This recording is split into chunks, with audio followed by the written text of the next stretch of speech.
The horror of the Whitlock clan, the mystery behind 472 missing children. Virginia 1842, when the wind still knew how to claw at tree bark with ice-cold fingernails, when the earth still cracked open to bleed, Harrington Manor had risen from the heart of Dogwood Parish. Like a wound that never healed, it perched precariously on a desolate hill, a place no map depicted, where the grass was scorched, dry from the roots and the wind. It never changed direction. The mansion existed as an unacknowledged sacrament, a place even prayer could not reach. It was tall, narrow, leaning eastward, as if listening to whispers from deep within the earth. Its windows were always dark, even in the middle of June, even in the afternoon. In the central hall hung a mirror, its glass murky, like smoke-infused mercury, rumored not to reflect the present, but to hold on to things that had once lived and still breathed. No one spoke its name, not directly. The townspeople only whispered. The Whitlock house. The family once had 5 people, proper, insular, quiet, until the storm, the night of 1824. Mr. and Mrs. Whitlock vanished. No bodies were found, only a portrait, torn in two. The cut ran down the face, from the crown to the heart. After that night, the daughters remained. Eleanor, Cordelia, Maeve. They lived alone, and were never, ever seen apart. Eleanor, Cordelia, Maeve Whitlock, always in black. Long silk gowns that swept the floor, collars buttoned high, above the chin. They moved together, like a 3-headed specter, always carrying vials, herbal solution, a sharp scent of tree sap, and cloths, shimmering with reddish-brown oil stains. And when a woman in the region went into labor or bled for too long after childbirth, people did not call for a doctor. They waited for a shadow. One of the 3 sisters would appear, barefoot, soundless, crossing the frigid fields, a long linen bag in hand, filled with strange instruments, among which something glinted under the moonlight like a needle made of bone. They never knocked. They just appeared, and once inside, they did not leave, not until life or something else had been transferred. Some whispered that they mumbled incantations in a language not recorded in any scripture, more ancient than the stone foundation of the mansion itself. Others said they never opened their mouths at all, only a faint, hissing sound could be heard, like a needle piercing skin, coming from within the walls. Before we go any further, let us know where you're watching from, and what time it is there. Leave it in the comments below. The first record of the Whitlock women did not appear in any census or baptismal register. The Whitlock women did not exist on paper, only in the shadows of mirrors and in decay. The first trace was discovered not by a priest or a witness, but in a rotting burial ledger hidden in a rusty tin box, nailed beneath a shadowless cross behind the Harrington Chapel. The ledger contained nothing but the names of the dead and their causes: Eliza, uterine rupture; Charity, breech birth; Ruth, blood loss. And under each name was a line of symbols that looked like an unfinished stitch: EW, CW, MW. The letters were identical to those carved on the inner side of the mirror in the mansion, the thing Eleanor Whitlock once called the eye of the needle to the other world. People began to understand. Wherever they laid their hands, that place did not just die, it was held back. No one saw blood spilt, there were no screams, only souls that had not yet left their bodies sewn back by something invisible. And somewhere in the mansion, when night fell, the mirror would cover itself in a thin layer of mist, as if breathing on behalf of another. By the spring of 1843, the mirror began to breathe more heavily, not with the sound of wind, but with a cold vapor that condensed on the glass every midnight, as if something inside was trying to squeeze its way out. From Harrington Manor, a distortion began to leak, spreading into the surrounding households, not souls coming out, but a copy of their own fear being drawn in. At the old stone, well, in the town center, mothers began to whisper of misaligned phenomena. Agnes Bell said her daughter, born during the miasma season, could not sleep unless she was placed within a circle of salt, arranged in the shape of a teardrop around her cradle, as if to block someone's gaze from the other side of the mirror. Martha Ellison claimed her daughter wept blood when the evening light struck her makeup mirror, until Cordelia Whitlock sent over a dark reed, instructing it to be hidden under the pillow to distort the reflection. But the most terrifying story was that of Rebecca Alcott, the pastor's wife. She lost 2 sons in 1 week. And then, at a dawn the color of ash, she saw Maeve Whitlock standing at the edge of her garden, her gaze fixed on Harrington Manor. Maeve dug a shallow hole and buried a lock of hair wrapped around a small, cracked piece of mirror, then sprinkled it with salt and black candle ash. When Rebecca asked what it was, Maeve only smiled, looked down at the dry well, and said, "The reflections of trapped souls will gnaw on everything if their mouths are not sewn shut." A week later, Rebecca left town, leaving behind a baby boy with no shadow and one final whisper. "It doesn't know God's name, but it whispers my own name correctly." From behind the mirror, the bells of Whitlock Hollows Church stopped ringing in the summer of 1843, not from rust, not from a storm, but because the bell rope had been severed cleanly, the cut as straight and smooth as if made by a scalpel, leaving no saw marks.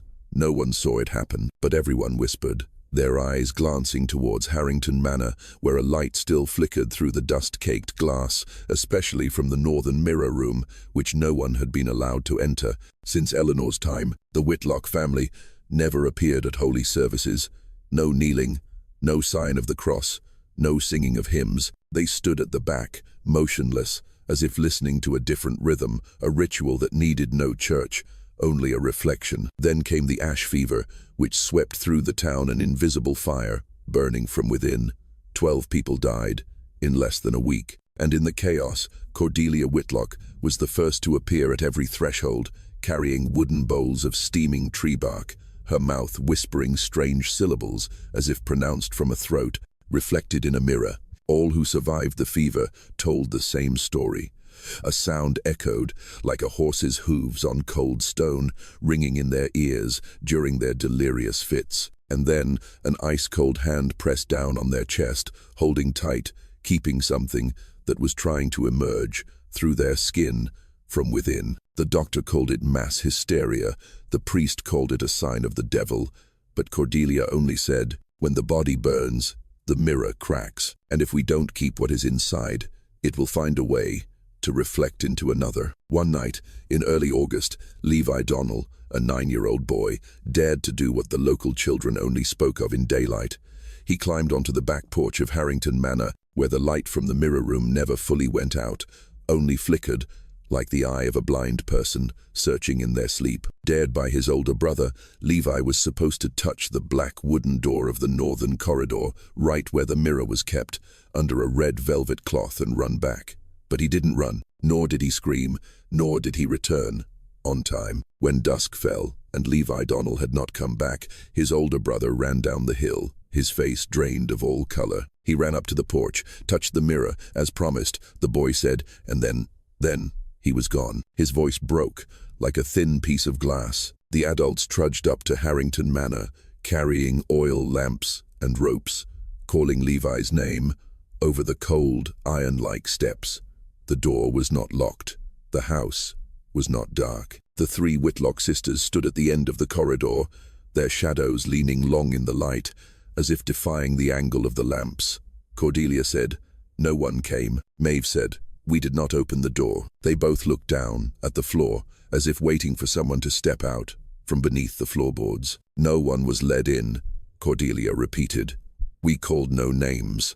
Tonight." The townspeople, quietly, advanced towards the northern room, where the mirror was kept, the forbidden object, not to be touched, even during their silent ceremonies. The door was not locked, but its hinges creaked, as if they hadn't been opened in a long time, though everyone knew the Whitlock sisters entered it once a week, on the night of the crescent moon. The room was dark, but not entirely, for there was a very faint, thin light emanating from the large mirror's surface, though there was no fire, no lamp, and in the very center of the glass, they saw it.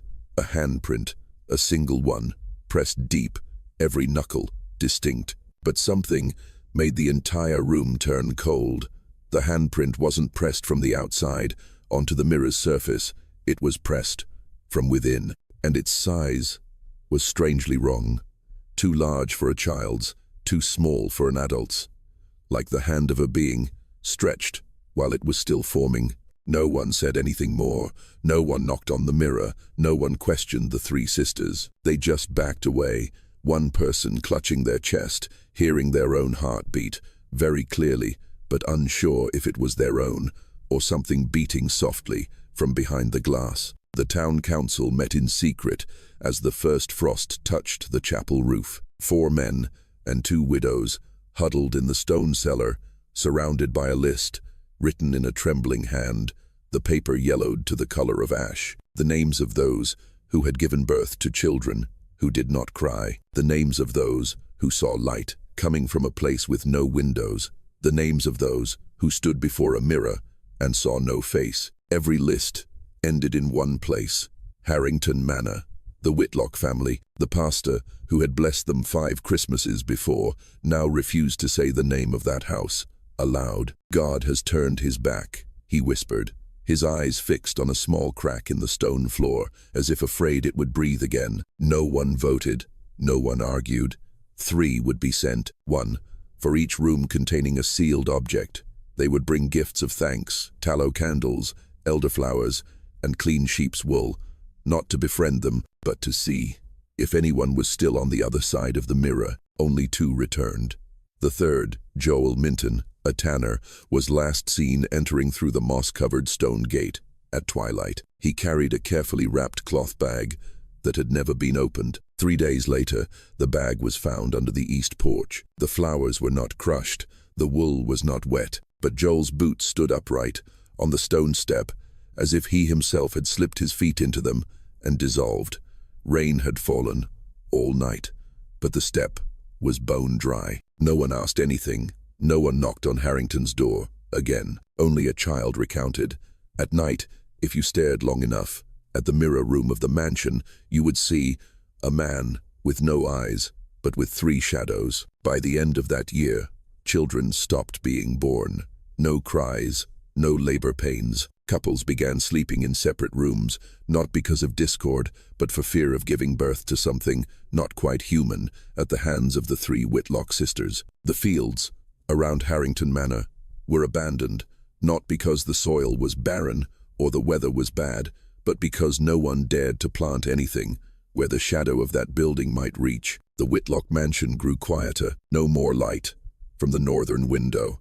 The smoke from the main chimney thinned, but no one thought they had left, only that they had gone deeper into the house itself. Some rumored that the 3 Whitlock sisters now lived in the cellar, sleeping on beds lined with black swan feathers, where the walls were covered with small mirrors, all veiled in cloth, all breathing. Others said they were just waiting for a name, the right name, which, when spoken aloud, would unlock something that should never have been called back. Then one night, a stranger on horseback appeared from the west, dragging red dust from 3 counties beyond the mountain range. He carried a letter sealed with wax and a cross carved from charred yew wood, so black it couldn't be burned again. When he reached the Harrington hillside, his horse balked, its eyes streaked with red, spitting bloody foam, before turning and bolting. The man continued alone, walking towards the rusty iron gate, where the light from within the mansion flickered like a pulse.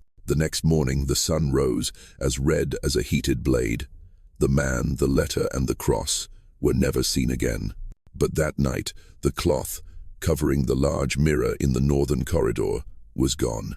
Early 1844, a drought crept in from the south, smoldering like a persistent fever, so dry it cracked tree bark and bleached bones in the fields. The wells ran dry, without warning, the earth splitting open like an unstitched wound.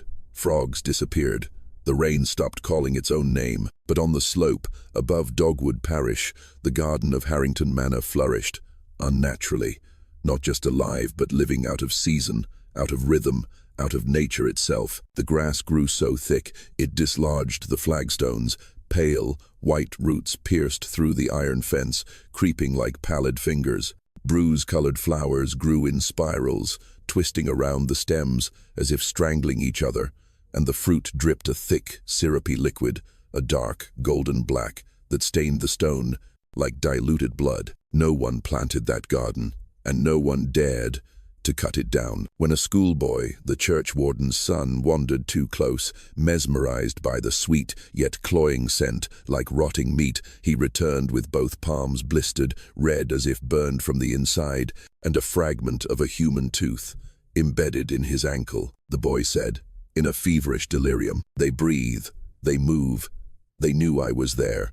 There are eyes in the grass and mouths in the walls." The doctor attributed it to sunstroke, but his mother didn't believe it. She left town just a week later, immediately after waking in the middle of the night to find her front door nailed shut from the outside and the window curtains twisted into knots that spelled out her son's name, in fabric pulled as straight as a stitch. That same season, a midwife from Clark Hollow, a land steeped in fog, and morning arrived in Dogwood, unannounced. She asked specifically about Harrington Manor, and the mere mention of that name caused the air in the inn to drop by 3 degrees. No one in town dared to speak the names of the 3 Whitlock sisters aloud anymore, not since the hilltop had fallen as silent as a grave, and the mirror in the main hall was rumored to be breathing. The strange woman wore a dark yellow bonnet, her hands clutching an old copper basin tied with twine, insisting she had received a letter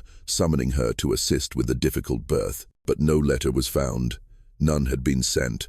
No one admitted to seeing anyone write one. Nevertheless, she continued on, walking up the path to the hill as if drawn by something more ancient than an invitation, something that did not use ink and paper. 2 days passed. No one saw her return. On the morning of the 3rd day, the pastor's hound was found curled up on the chapel steps, foaming at the mouth, its body bleeding. Its fur was singed, leaving imprints in the shape of fingers. The copper basin was discovered at the bottom of a dry creek bed, dented and darkened, as if heated from within. The midwife had vanished completely, but that night, some who lived near the hill swore they heard singing from Harrington 3 female voices, harmonizing with a 4th, thinner, higher, and not entirely human. It was Maeve Whitlock who first began to appear alone, still the youngest, still the one who walked a step behind her 2 sisters. That morning, she descended the hill, passing through a fog as thick as animal hide, her apron stained with something between rust and dried wine. Her eyes were sunken, her irises cloudy, without lashes, as if they had once been sewn shut, then unstitched. She stood before the post office, staring at the flagpole until the sun had fully risen, and when the shopkeeper was about to offer a greeting, she merely muttered a single word, "Count." Then she turned and walked away. No one dared to follow. That same day, 3 carpenters discovered a row of hand-carved symbols under the schoolhouse floorboards, repeating over and over, a concentric circle around a crude eye. The schoolteacher insisted she had never seen them before and left town without her pay the following week. Her replacement lasted only 18 days before fleeing in the night, terrified, screaming. The chalk on the board writes names by itself of children who haven't been born. She said at that moment she had seen Maeve standing at the edge of the forest, holding a red thread, her eyes fixed on the mirror, still hanging in the mansion. Then came Cordelia Whitlock, the silent eldest sister, walking barefoot into the blacksmith's yard while it was still dark. She did not ask for fire, not for water, not for silver. She only said, "I need nails, not coffin nails, not horseshoes, but a very specific number, 41. When asked why, she replied flatly, without looking at anyone, 1 for each breath it was not allowed to take. The blacksmith, a man who believed more in God than in ghosts, still gave her the nails without taking a penny. But that night, he could not sleep. In the middle of the night, he shot up, screaming, his fingernails tearing at his shirt, his mouth howling, "Something is beating inside my bones." 3 days later, He died. No wounds, no illness, just a heart that stopped, in a still warm chest. His wife later confessed, while making the bed, she found 41 nails under the pillow, arranged in a circle, like a mirror. The doctor called it post-traumatic stress. The priest called it God's judgment. But those who had heard Cordelia's voice, speaking to the mirror in the night, knew. It was not a punishment, it was a promise, being repaid. That winter, the silence spread faster than the frost. Letters stopped arriving. The roads disappeared under snow, though no one remembered it ever snowing. The chapel bell, which had been broken for years, began to toll again, every morning at 3, a single chime, deep, hollow, like the last breath of a dying creature. Livestock were born deformed. Milk soured, before it was even milked. But the 3 Whitlock sisters appeared more frequently than ever, always, in a single file, not speaking, each carrying a jar of white wax, as cold as bone, and bundles of coarse cloth, sewn with symbols no one had ever deciphered. A traveling priest, brave and arrogant, once tried to intervene. He climbed the slope of Harrington with a silver cross and an old scripture. He never returned. Only his boots were found 3 days later, at the edge of the woods, and a torn page from his journal, tucked inside a cracked wooden cross. On it, only 5 words, scrawled in a trembling hand. They are not just midwives. The page was sealed with a red, sticky, and foul-smelling substance, later confirmed to be human, umbilical cord blood. At the spring thaw of 1845, a new sound began to echo from Harrington. Not a wolf's howl, not the wind tearing at branches, but a deep, steady hum, like a voice from a sewn-shut throat, still trying to sing. It began, after the second bell, at 3 in the morning, and ended precisely before dawn. Those who heard it said it pulled something out of them, not blood, but memory, bone marrow, the first breath. One man, driven by curiosity, approached the hillside, stuffing cotton in his ears, nailing a cross to his chest. He was found hours later, in his cowshed, naked from the waist down, his hands clasped as if in prayer, his mouth stuffed with dried lavender. He lived for 3 more days, repeating only 3 phrases, to his distraught wife: the mirror, the soul, the 3 sisters. When he died, all the candles in town flickered once, then burned with a blue flame, until their wicks vanished, in silence. That spring, a new family arrived, unaware of Dogwood's silent decay. They were the Whitleys, merchants from the east, who set up camp in an abandoned parsonage near the black rye fields. They hoped to put down roots. They reopened the school, invited neighbors for dinner. In their second week, their eldest daughter, Miriam, found a parcel wrapped in oilcloth under her bed. Inside was a braid of white hair tied with a milkweed vine and a piece of paper with shaky handwriting: "The first breath must not be wasted." The mother burned the braid in the kitchen stove. That night, the stove exploded without a fire, only thick smoke, smelling sweet and salty like spoiled milk, spreading across the walls in the shape of 3 open hands. The next morning, Miriam was gone. Her boots were placed neatly on the windowsill, their laces soaked in honey. The Whiteleys asked everywhere. No one helped. No one spoke the sisters' names. Miriam was no longer there. Only the mirror, hanging in Harrington, remained, silent, but its glass now showed a new image, a little girl, with a white braid, blurred, as if being incompletely sewn into another world. That same day, it did not rain, but the roof tiles of the Whiteleys' house were soaked. Water seeped, from the inside out, each drop as cold as a reversing bloodstream. The father, Jonathan, climbed onto the roof to check and found a small piece of mirror in the middle of it. It reflected nothing, just a flat surface, stained with dried blood, in the shape of 3 letters, EW. He tried to remove it, but as his fingertips touched the edge, a thin cut sliced through his skin like a razor-sharp stitch. He fell from the roof, and when he woke up, he began to forget.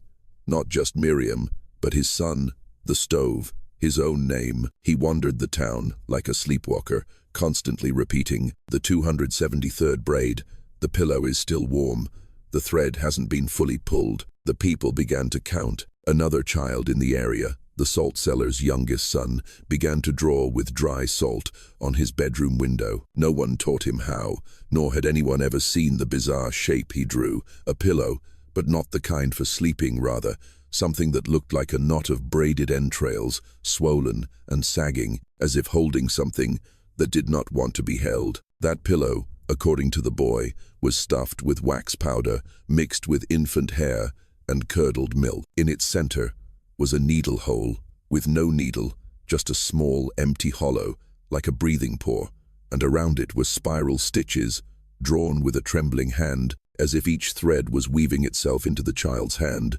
As he slept, he whispered, "In the night, that's where they keep the souls before they can fly away.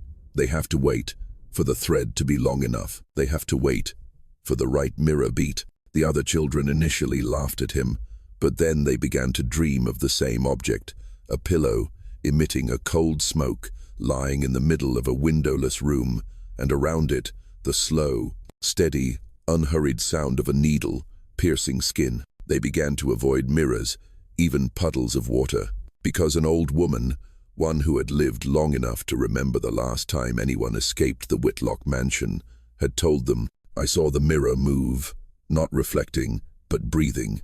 It rose, then contracted, like a reverse lung, but instead of inhaling air, it inhales memories." She said that when the mirror inhaled, the smallest things left you first: your name, the smell of your kitchen, the lullaby you sang to your child, then deeper things, the reason you were born, why you had children, why you feared the mirror. Someone, once, entered Harrington Manor just to ask for some cough medicine for a child.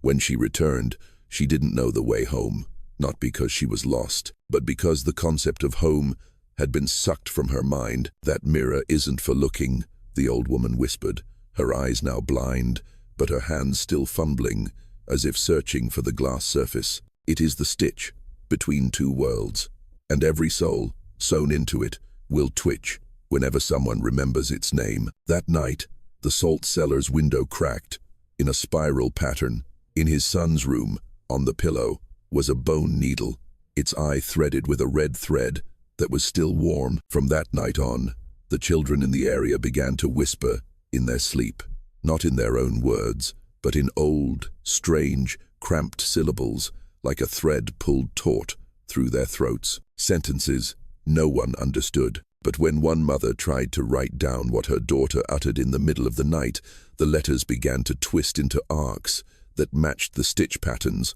on the inside of the Whitlock mirror. A tailor, old and blind, living on the edge of Dogwood Parish, was asked to interpret. He touched the paper, held his breath for a second, then spoke softly, as if reading instructions. "The needle must follow the first bloodline. Thread from the navel, pull through the nape, and do not let go when the child cries." The woman screamed. That was how her child had been born, a delivery performed by Maeve Whitlock herself on a snowy night when no one remembered inviting them. At this point, some began to whisper that not all the children born belonged to this world, that some were mirror spirits, creatures not quite alive, but not quite dead either. They were the stitches, the connections between the retained souls and the mirror that was waiting to be completely closed. A man who had survived the loss of his newborn son said that the night his son died, he saw his face, no longer on his body, but reflected in the mirror in the great hall of the Whitlock house, being embroidered with light. A few days after the salt seller's son left the drawing of the pillow with the needle hole, the salt in his house began to weep, not melting, just weeping, like sweat from stone, like living ash. It poured from the cracks of cupboards, filled the legs of tables, covered the wooden floor with a fine layer, like a second skin, and within it, hidden, were fine strands of hair, so pale they could only be seen when tilting one's head under candlelight. He tried to sweep it away, but every morning he found the salt covering everything again, this time in a circle, with his son's sleeping spot at the center. The boy no longer spoke, just placed a finger on his lips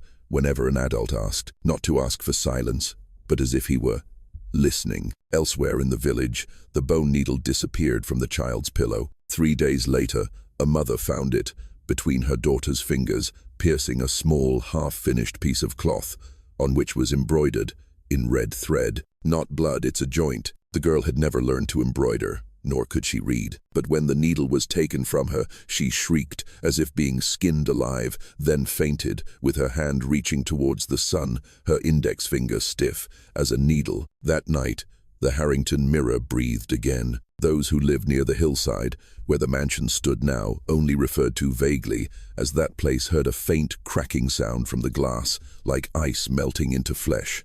Not breaking, but expanding, widening. The glass surface pulsed, with a rhythm. A young girl, who lived nearby, recounted, "I saw the moonlight reflected in the mirror, but the moon had set long ago, that night. So where did that light come from?" The next day, an old woman gathering firewood at the edge of the forest discovered a lock of white hair, tied with black thread, hanging from a branch like a heavy fruit. Beneath it was a depression in the earth, oval-shaped, sunken, just right for a newborn baby to lie in, curled up. In the following days, the children in the area began to have the same dream. They told, in voices that did not seem to be their own, of a room filled only with wind, its walls covered in white curtains, and in the middle of the floor was a pillow, sewn by hand, with a bone needle stuck upright in it. On the ceiling, it was not a lamp, but a round mirror, spinning slowly, like an old record, emitting a rustling sound, in a language that could not be written down. A little girl whispered in class, "We lie on the pillow."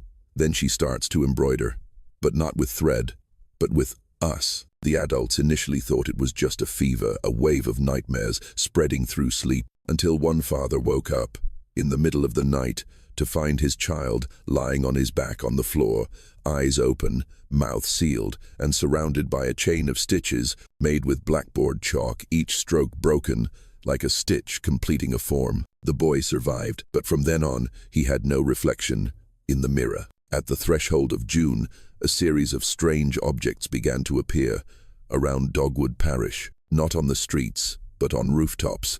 Baby blankets, infant undershirts, woolen socks, all brand new, never used, but covered in a thin layer of soot, and smelling of cold, curdled milk. An old glass jar was placed on the steps of the former pastor's house. Inside was amniotic fluid, still warm, and at the bottom, a wax fetus, eyeless, but bearing a complete smile. A widow, who had once been a nurse, trembled when she saw it, managing only to say, "That smile is what you see in the mirror every time someone dies, without seeing their loved ones a final time." And then, on a morning with no birdsong, the Whitlock mirror shed a layer of mist, but this time it did not dissipate.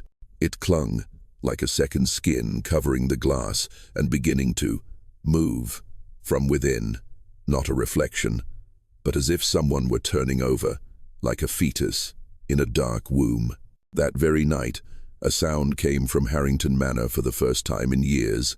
Click, click, click, like a needle piercing pigskin, repetitive, rhythmic, intentional. The next morning, on the threshold of the church, no longer an altar, no longer a pastor, was a piece of linen, brand new, so white it was chilling, and on it, embroidered in dark red thread, was a line of text, 368. No one understood, but that night, the mirror in the Whitlock house pulsed again, and someone in town forgot their child's name. It seemed that something, or someone, was restitching the world, in a strange, older, deeper order than human memory. Not a dream, not a curse, but the meticulous tailoring of an invisible hand, sewing up the blank spaces in history with threads of hair and needles of bone. A few people sensed it, then forgot.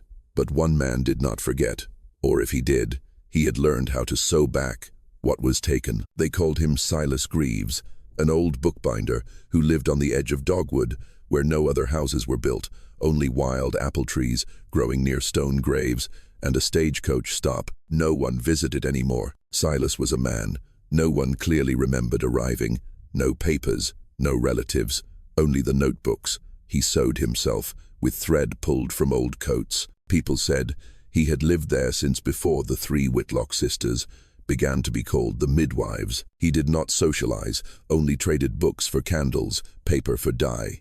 But after the night 368 appeared, he began to walk around town, not speaking, just taking notes. From the inn's window, people saw him sketching the pillow that the salt seller's son had drawn, from memory.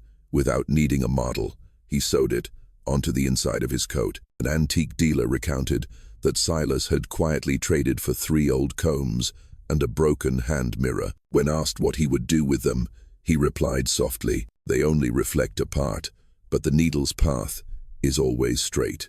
On a foggy afternoon, Silas went to the old church, now just a rotting wooden frame and a cracked stone foundation. He sat on a broken windowsill, opened a half-sewn notebook, and began to copy the names of the unborn children. No one told him to, but his hand just kept writing. Bethel, Ultur, Rosent, Mireille, hundreds of names, each connected by a red thread circle, like a blood vessel piercing through the paper. No ink, only stitches. That night, a wind blew backwards into town, and all the oil lamps in Dogwood simultaneously tilted their flames towards Harrington Manor. Silas was the only one who kept the candle on his desk, burning steady. He began to gather the abandoned objects, children's shoes, swaddling cloths, half-embroidered pillows. They all had one thing in common.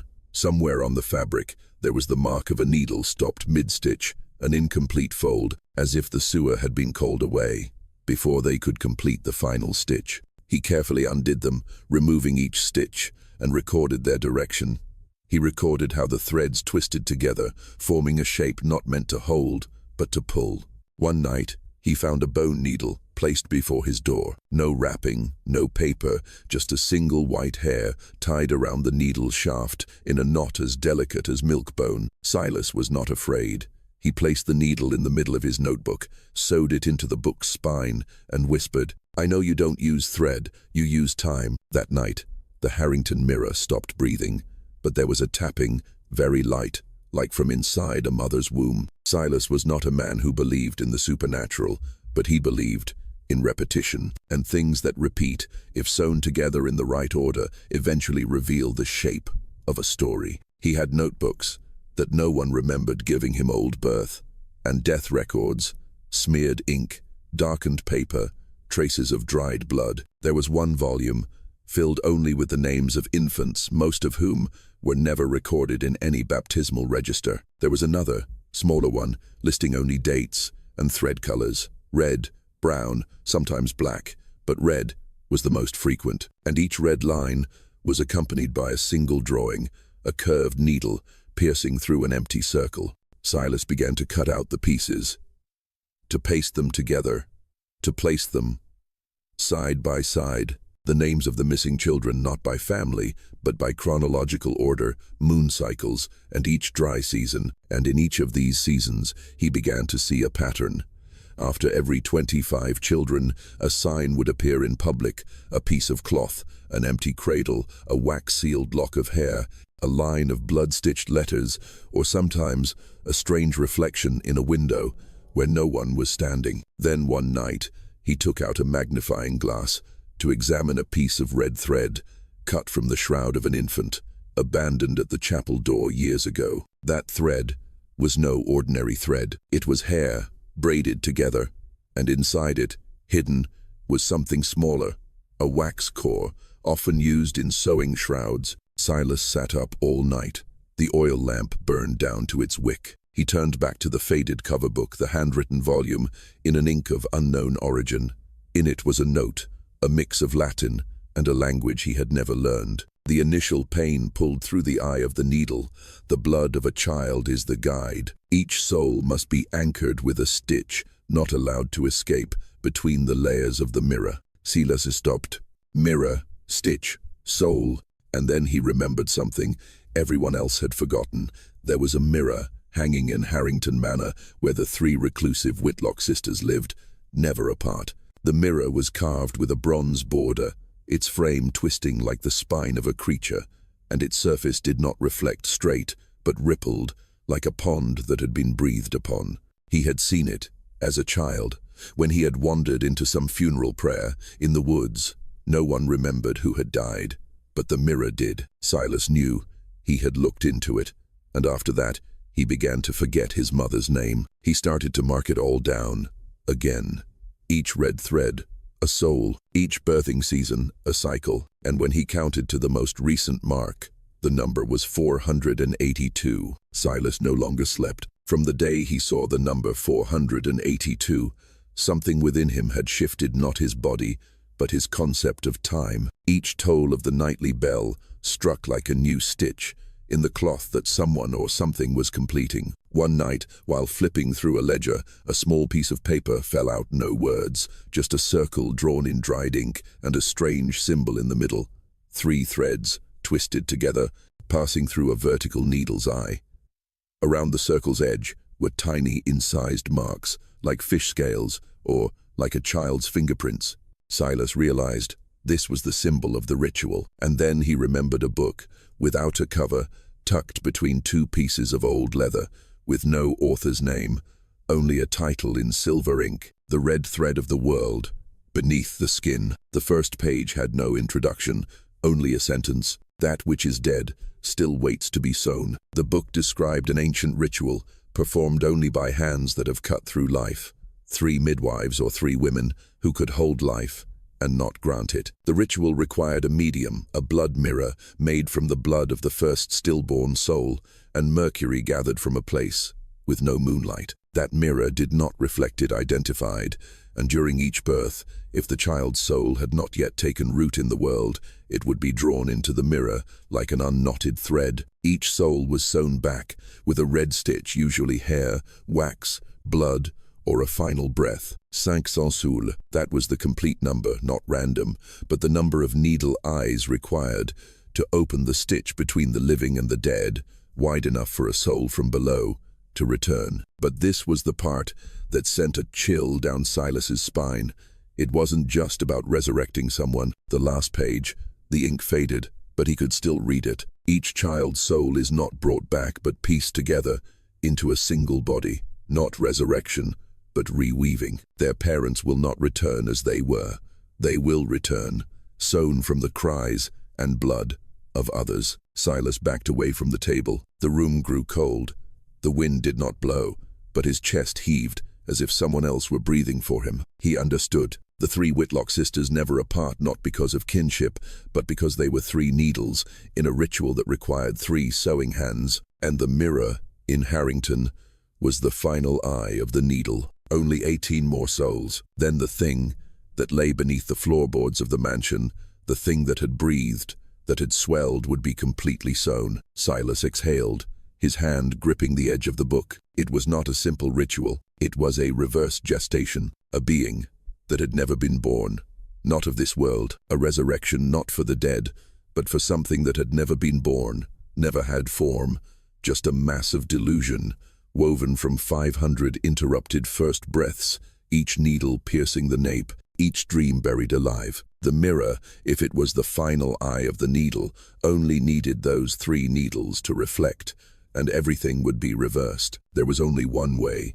to make all 3 Whitlock sisters simultaneously look at themselves, something they always avoided, not out of fear, but because if they saw, the incorrectly sewn structure of their own souls would tear itself apart from within, and the ritual's reverse stitch would be broken. Silas knew he needed to understand more, not just the ritual but the thing waiting to be born. He returned to the old notes, the diaries of the vanished priest, and the diagrams carved beneath the layers of dust in the chapel. Under the candlelight, through a trembling magnifying glass, a phrase kept repeating, interspersed with sewing symbols and anatomical diagrams. Not a person, not a memory, but the final form of grief that was never buried. Another passage, drawn in ink as red as an umbilical cord. The souls of children are easily torn fabric, but when enough are sewn, they form a complete skin.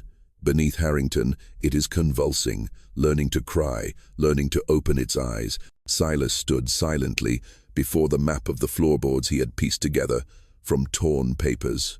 The focal point, in the center of the great hall where the mirror hung, was a circled area. The lines depicted wooden planks that were slightly swollen, not from rot, but because something was pushing up from below. When he traced the records of the old midwives, those who had disappeared, who had left behind scorched copper basins and patched up prayers, one thing became clear. The thing beneath was not the parents of the 3 Whitlock sisters. Not a ghost, but a composite, stitched together from all the souls ever pulled from their bodies in the first moments of life. They had never lived fully. They had never had names, and now they were being sewn together into a single entity, not of flesh, but of breath, of swallowed cries, and the cold between unwarmed blankets. A giant child, boneless, faceless, just a lumpy, moving mass, always hungry, always remembering each time it was deprived of the chance to live. Silas imagined, if the ritual were completed, if the 500th soul was sewn into the final layer of fabric, that thing would burst from the floorboards like a mature chrysalis. It would need no mother, for the 3 Whitlock sisters were the sewing hands sufficient to deliver it. And when it opened its eyes, its first gaze not towards the light, but towards the regrets of this world, all of Dogwood would be its first cradle, and also its first grave. He collapsed, feeling as if something were draining his own marrow through the hand holding the pen. The scraps of letters, prayers, and midwives' diaries from generations past now fit together like silent stitches. And the picture that emerged was no longer a family tragedy. It was an ancient plan. The 3 Whitlock sisters were not grieving. They were not mourning. They were not trying to call their parents back from the dead. They were nurturing an entity, created from abandoned sorrow, from the first scream that never sounded, from the fetal heartbeat that stopped midway, from the souls who had just opened their eyes, only to be herded into a mirror, sewn silent. And the thing beneath the floor of Harrington, the thing that was swelling each night, was not a relative, but the final crystallization of an entire town's sin, an entity that lived on denial, on souls no one bothered to name, and it didn't need anyone to resurrect it. It only needed to be born. Silas shuddered. The curse was not in death, but in the fact that the 3 sisters had found a way to reverse nature, to pull what had never lived, to create a child of oblivion. They never intended to bring their parents back. They intended to bring this thing into the world. And when it was born, not just Dogwood, but everything that had ever been reflected in a mirror would no longer be itself. Silas knelt before his desk. His mind spun, as if he himself were being sewn into a circle with no escape. No ritual is perfect. No prayer is strong enough to break something that has been fed on the souls of children for over a century. But in a footnote, in dried ink, he found a faint line, written over a newborn's handprint. If all 3 sewing hands are reflected at once, the mirror will reverse the needle's direction. Just reverse the stitch. The thread cannot be unraveled. The children will not return, but the thread will no longer connect to the next one's neck. Silas closed his eyes. If only he had read it sooner. If only the solution had come when the number was not yet 472. But there were no more if-onlys. There was only one choice: to sew the ritual in reverse. Not to save, but to end. To end a blood-soaked thread. To end the cries that were never heard. To end the mirror's inhalation of another soul.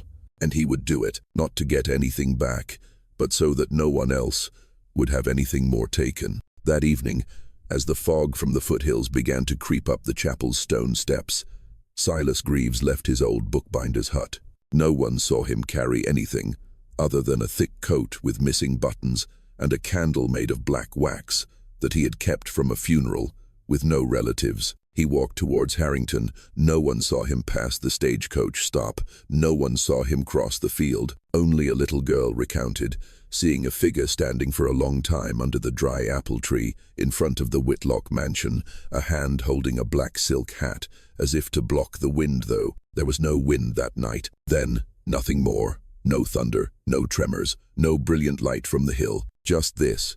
The next morning, Harrington still stood quieter, darker, as if it had closed its own eyelids. But when the blacksmith passed by at noon, he said the front door was open, just a crack, enough for a shadow to slip through. No one saw Silas from that night on, nor did anyone see Cordelia, Maeve, or Eleanor Whitlock again. The 3 black dresses, once seen fluttering across the meadows, were also gone. No blood, no ash, no screams, only a quiet absence, like when the last letters stop arriving. The mirror in the great hall was said to have grown dim, not broken, just dim, as if someone had breathed on its surface from the other side. No one knows what happened in that mansion that night, but from that day on, No more children disappeared.